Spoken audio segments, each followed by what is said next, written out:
Hello, everyone, and welcome to this edition of Conversations with Cyrus Webb right here on All Nations TV. I hope you guys have enjoyed the past 2 weeks where we've been having a series called MP3 on TV, where I've been able to share information that I've been able to have on my radio show, Conversations Live, and bring it to you here at All Nations. This week I thought I'd mix it up a little bit. I know I told you guys last week that we were going to be hearing my conversation with Brandon Nicholson. We're working on, though, making that a visual conversation for you guys to bring a little something extra to the mix. So in the meantime, what I thought I would do is share with you part of my television program that's here in Mississippi, and to show you some of the artists and authors that I've been able to meet and the talent that they've been able to share. Now, Mississippi is my home, and I'm so excited about the great people I've met here, as well as the individuals we've been able to bring inside the state. In this next half hour, I want to introduce you to some of those individuals. You'll see my conversations with authors like Jonathan Richardson, Sheila Lipsey, Daphne Robinson, as well as hear from recording artists that I've worked with in past projects, Tim Collins, as well as a good friend of mine, Martha Simpson. What I hope you're able to see in these various performances and interviews is not only the talent that we have here in Mississippi, but the way that we're able to bring people together. Really the way what I try to do here on Conversations with Cyrus Webb, as well as on the radio show Conversations Live. I know you're going to really enjoy this half hour. It's definitely different than what we've done the past 2 weeks on this program. At the end of the broadcast, I'll let you guys know what's coming up for you next week, as well as some of the interviews that we're working for you. I hope you enjoy it. Where are you heading? Over to the new subdivision. They hit me again last night. So I'm gonna sit out there and watch. no. Hey, nothing's gonna happen to me. I'm out here right now.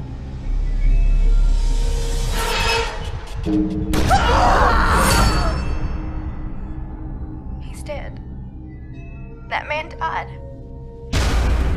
He takes the plea bargain, he gets nothing less than 3 years. He takes the jury trial, there's a 50-50 chance that he'll go to prison for at least 30.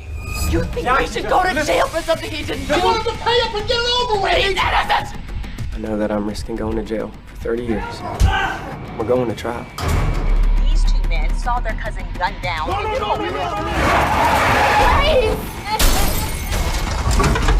Stop it! They won't let us near him! There's 5 charges now. Are you scared? There's a law in this state called the Stand Your Ground law. The law was not designed to give you protection on the one hand and rip it out with the other. You cannot create the danger and then claim the danger as your defense. I have done everything I know for my Jason. Take him from me.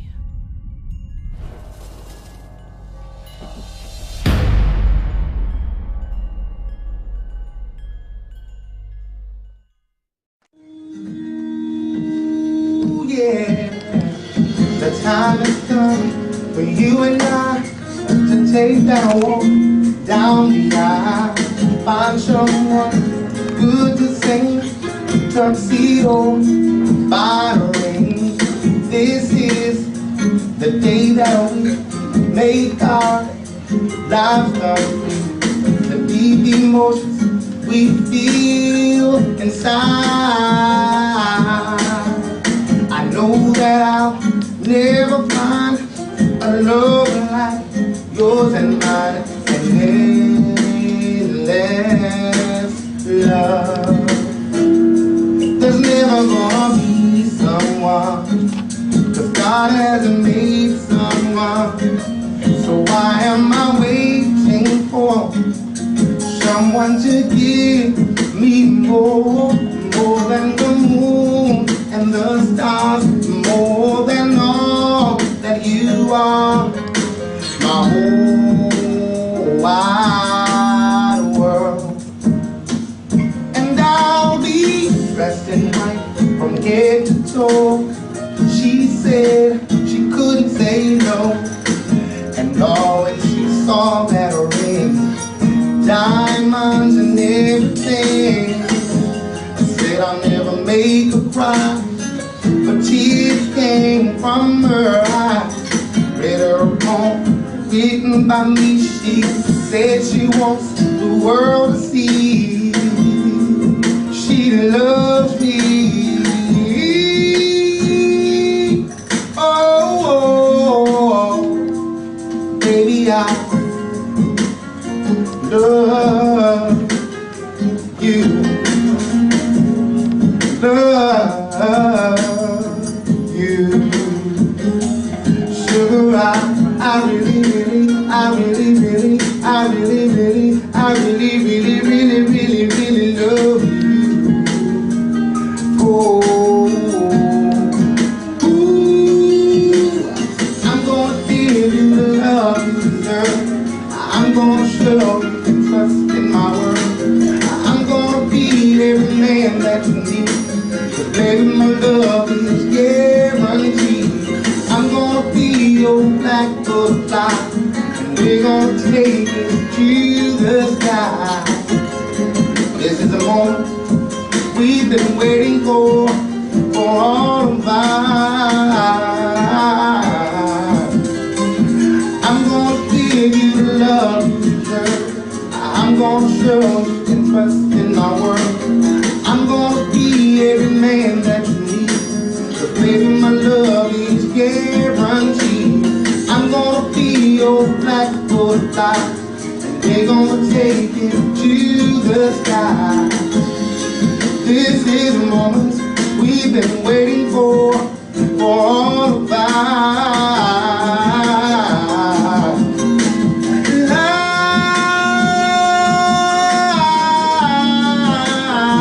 Whoa, whoa, whoa.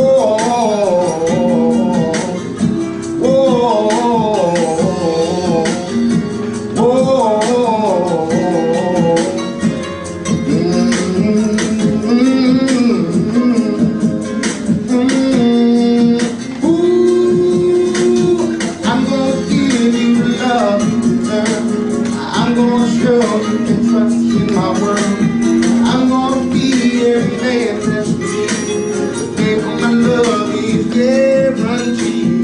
I'm gonna be your black butterfly, and we're gonna take it to the sky. This is the moment we've been waiting for all of our lives.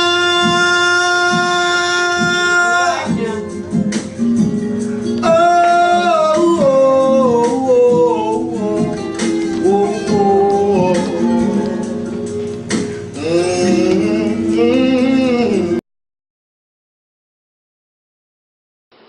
We're here today at the Pearl Public Library in Pearl, Mississippi. I'm here with four amazing authors today. I have Glenda Hunter, Floyd Williams, Beverly Coleman, and also Shane Etter with me. I'm sitting here now with Glenda Hunter, who's the author out of the four I've known the longest. Glenda, how's it going? It's going fine. Well, thank you so much, first of all, for being a part of the Conversations Book Fair again. You're like a veteran here. Yeah, I think so. And you have the most books, too, of everyone. Glenda is the author of An Unspeakable Secret. Glenda, what has it been like for you to be able to meet with different readers and to share part of your story? Well, it's been wonderful. I enjoy meeting with the different readers, trying to encourage them to share their story and to get help if they need help, and to work through any issues that they have so they can get better. Yeah. You know, one of the fun things I think that happens in these book fairs is that you also get to know other authors, too. What has that been like to have that interaction with them? I think that's great. That's great. I never knew another author before. To know somebody else that has written books and stuff is really interesting.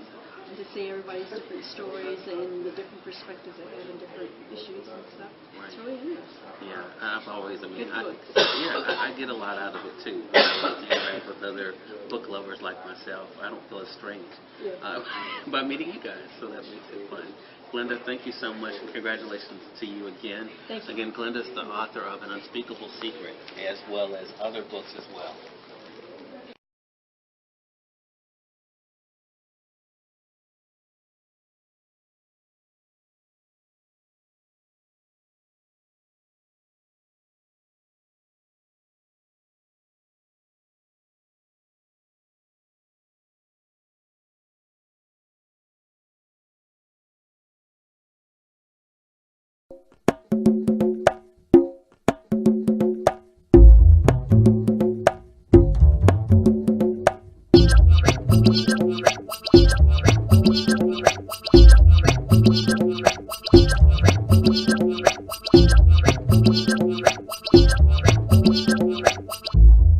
Hello and welcome back. My name is Cyrus Webb, bringing you yet another history-making visit to Mississippi. Our special guest for today is a best-selling author that's coming to us all the way from Portland, Oregon. It's his first visit to the state, and he's here discussing his very first book. Help me welcome Mr. Jonathan Richardson. How you doing, John? I'm doing good. How you doing, Cyrus? Good, good. I mentioned that you're in town promoting your first book, but before we get into the book, tell us a little bit about who John Richardson is. Well, I was born in Redding, California. My family's from Texas, 41 years old, spent 6 years in the Marine Corps. Got in a little trouble when I was like 15 years old, but just trying to, a person is just trying to do the right thing and tell people about how the African-American man feels. Okay, all right. Your book is called The Complicated Life of the African-American Man, What's on His Mind, and it discusses a wide variety of issues. Why did you feel like for your very first book you wanted to tackle something that was so controversial and that wasn't really discussed a lot? Well, that's exactly why, because it wasn't really discussed a lot. I feel like a lot of times African-American males' perspective, African-American people in general, a lot of time we don't get to discuss topics in depth and take the time to really dig into them and find out the different layers on there. A lot of times you only get 5-minute sound bites on TV. You don't really get a chance to hear the full story. So I felt like that in writing this, that I could give a voice to African American people and let people know, let America know how we feel as African Americans. You mentioned giving a voice, and I know from some of the discussions we've had so far during your visit that you mentioned that one of the discussions that part of the book, in fact, the first part of the book, is kind of written to white America, and then the second part is written more to the black community. Why do you feel as though that dialogue is something that's needed today? Do you feel like there's that many issues there that they have to be addressed in the book? Yes, I do. I feel like that we need to address the different topics in depth, and what happens a lot of times is we don't speak about things with each other until something happens serious. So once a serious occurrence happens, then we want to talk in depth about topics, but we're upset, mad at each other, so we don't really get to listen to each other and hear. What I want to do is give something that when people read it, hopefully they can take the elements of the book and be able to sit down and discuss them in a time of peace where we can really get into it and talk about the subject matter, and maybe we can come to some resolution about the different topics. That's very true. And I noticed that with the book, I mean, just in the discussions we've had during your visit, that there's a wide variety of issues that are mentioned there. Some of them are a little bit more of a hot topic than others. But one of the things that I've noticed is that people have been able to talk about them in a way. What are some of the issues that are important to you that you want to bring out to our viewing audience today?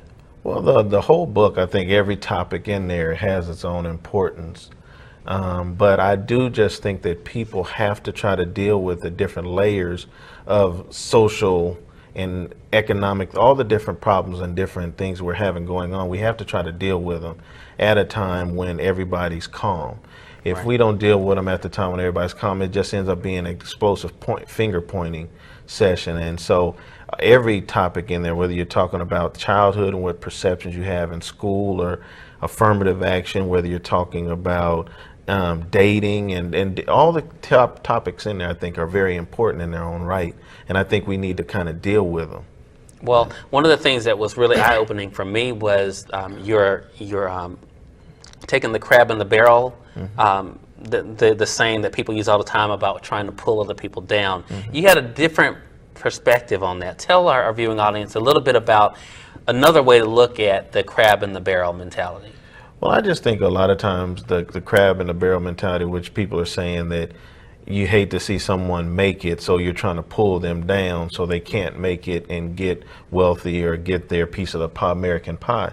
I don't think it's always that simple. I think sometimes in an effort to get your piece, you may grab somebody, but you're just trying to get out of the barrel just like somebody else is trying to get out of the barrel. I think a lot of times in America, we have limited resources or access to different wealth opportunities, and you may have 5 people going for the same piece of pie.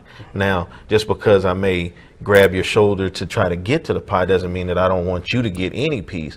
But you get a piece of pie and 5 people got to be trying to get to it. So sometimes it looks like I'm trying to pull you down, but in reality I may be trying to just get to the piece myself. Wow. Definitely some very heavy issues to discuss. John, if people are not able to see you while you are in town, where's the website that they can get more information about the book?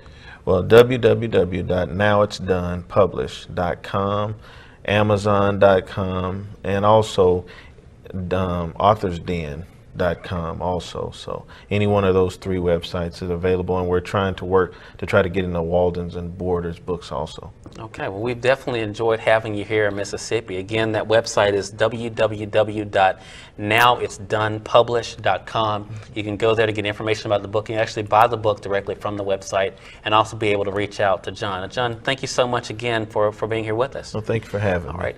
And to those that are watching us again, thank you so much. As always, enjoy your day, enjoy your life, enjoy Mississippi. We'll see you next time.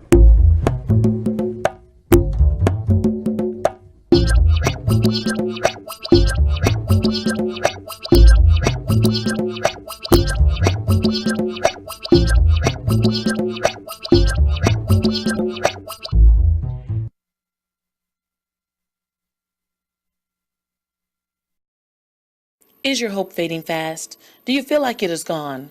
Failing hope can be awakened, and you have the key. In Linda C. Newberry's book, Say What You Say Is Your Future, she outlines not only the whys of biblical confession, but she gives you a modern-day affirmation that changed her life, and with use will change yours too. Available in paperback and Kindle on Amazon.com and on her website at www.lindacnewberry.com.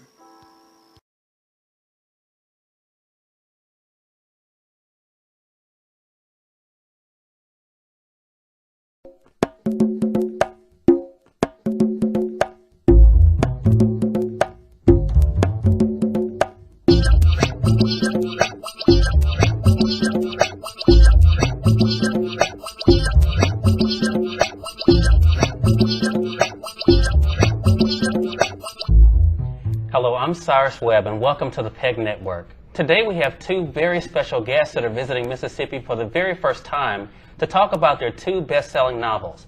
We have with us Sheila Lipsey, who wrote the book Into Each Life, and also Daphne Robinson, who wrote the book Brotherly Love and Betrayal. So welcome you all to Mississippi and to the PEG Network. Thank you, Cyrus. Thank you. We're so glad to have the 2 of you. We want to briefly talk about, we know you have a very busy schedule during your visit with us. We want you all to talk very briefly about your books and what you're doing today in Mississippi. Sheila, why don't we start with you? Tell us a little bit about yourself and Into Each Life. Well, of course, I'm Sheila Lipsey, and I'm the author of 2 books. This one that I'm promoting this weekend is entitled Into Each Life. And it's a Christian fiction novel, and that's basically the genre that I write in. And I'm hoping that this weekend will be productive and that people will be able to purchase it and realize that from reading it that there is a story to be told that can help other people. Okay. Daphne, why don't you tell us a little bit about yourself and also Brotherly Love and Betrayal? I'm Daphne Robinson. I currently live in Statesville, North Carolina, originally from Spartanburg, South Carolina. And this is my 2nd trip to Mississippi. Thank you for having me here.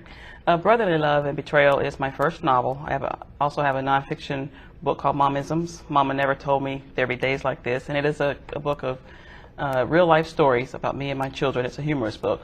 But I'm here promoting Brotherly Love and Betrayal. It's a story about infidelity and forgiveness. And it is inspirational fiction as well. Okay. I'd like to ask the 2 of you this, starting with Sheila. What is it about the Christian fiction genre that attracted you to it? Is it something that attracted you before because of books that you'd read, or what was it that told you that you were going to be not just a fiction author, but a Christian fiction author? Well, I believe it's a little both from the books that I've read in the past and from my ministry. I believe this is my gift and my calling to write Christian fiction and to reach just another level of reading and readers. So Into Each Life has a different story, but it twists with the Christian family, and it shows their imperfections, because sometimes we can get sidetracked as Christians and believing that it's all perfect in our world, and it's definitely not. So I was pulled to write Christian fiction. Daphne, what about you? Same thing. I always wanted to write. I thought that maybe I would be a romance writer or something like that, but as the characters started to develop and as I became an older adult and I'd gone through some things in life, I attributed, you know, some of the things that I'd gone through to God, and it's got me this far. And as I started trying to write the story, I had no other choice but to incorporate that into my writing and into the characters. Now, one of the things I think is so interesting is that there's so many authors that are out there right now, especially African-American authors. Do you find it hard, starting with you, Sheila, to have to separate yourselves from the growing masses of authors that are out there? Or what makes your book something that's set apart from the others? Well, of course, we know that it's, fierce competition out there today versus many years ago. But I believe that the type of book that books that I write are somewhat set apart, and it may be because of the Christian theme, the Christian message, and also because I believe it's almost like history repeated in itself, that it's time now, and it's coming full circle that readers are looking for something more in depth, something that leaves a message, and something that has more of a moral to it. So I believe that my books, the type of books that I write, can stand alone, and they're a competition all by themselves. Okay, Daphne? I just try to be true to myself, and you know, being a Christian and a Christian writer, I know that, you know, God's got my back, so I'm not worried about whoever else is in the genre, whatever everyone else is writing. I've got to do what I feel I'm called to do, and leave it up to, you know, my higher power to set me apart. Okay. Again, my name is Cyrus Webb. We've been joined by two best-selling Christian fiction authors, Sheila Lipsey and also Daphne Robinson. We want to thank you all again for visiting Mississippi. And to you all, please enjoy your day, enjoy your life, enjoy Mississippi. We'll see you next time.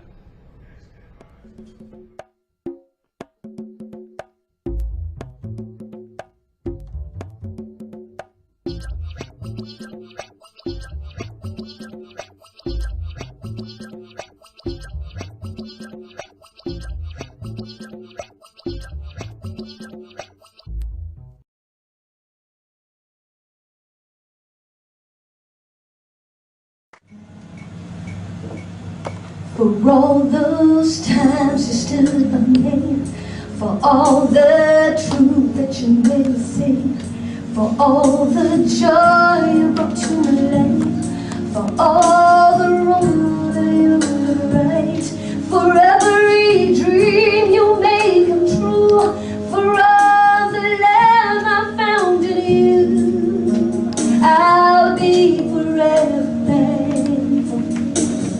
Maybe I don't know that much, but I know this is true. I was blessed because I was loved by you.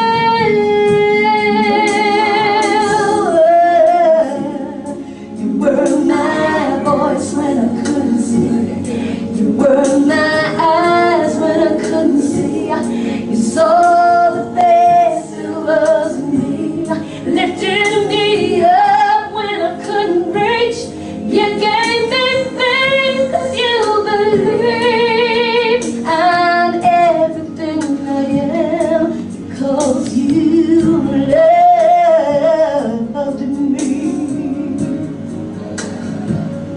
You gave me wings and made me fly. You touched my hands, I could touch the sky. I lost my faith, you gave it back to me. You said no star was out of reach. You stood by me and I stood tall. I have your love, I have it all. I'll be forever thankful. Maybe I don't know that much, but I know this is true. I was blessed because I was loved by you.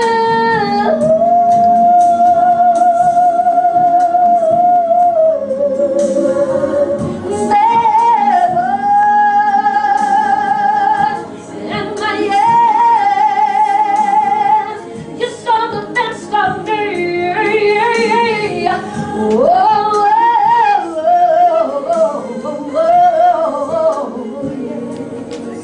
I'm everything I am because you love me.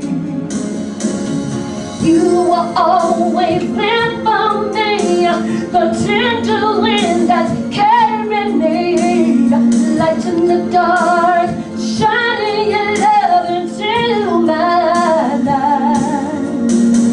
You've been my inspiration through it all. My world is a better place because of you.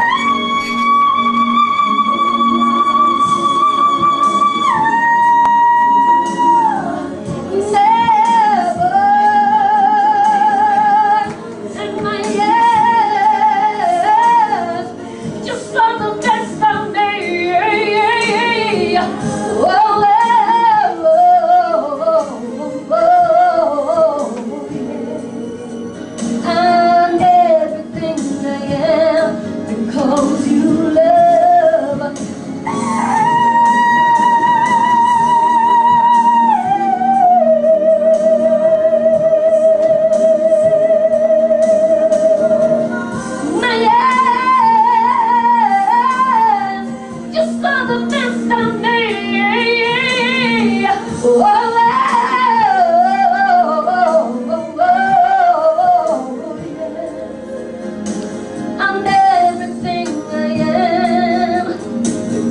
love me.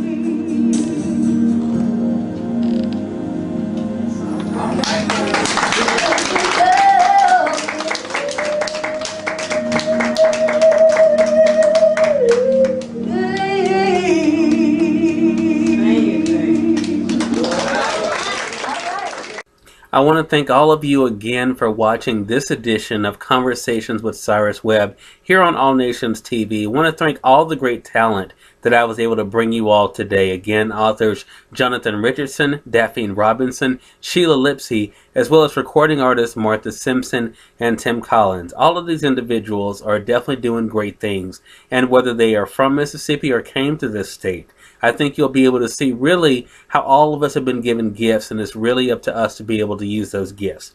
If you'd like to find out more information about some of the guests that we're working on for this television program, make sure you guys visit www.conversationswithcyruswebb.com.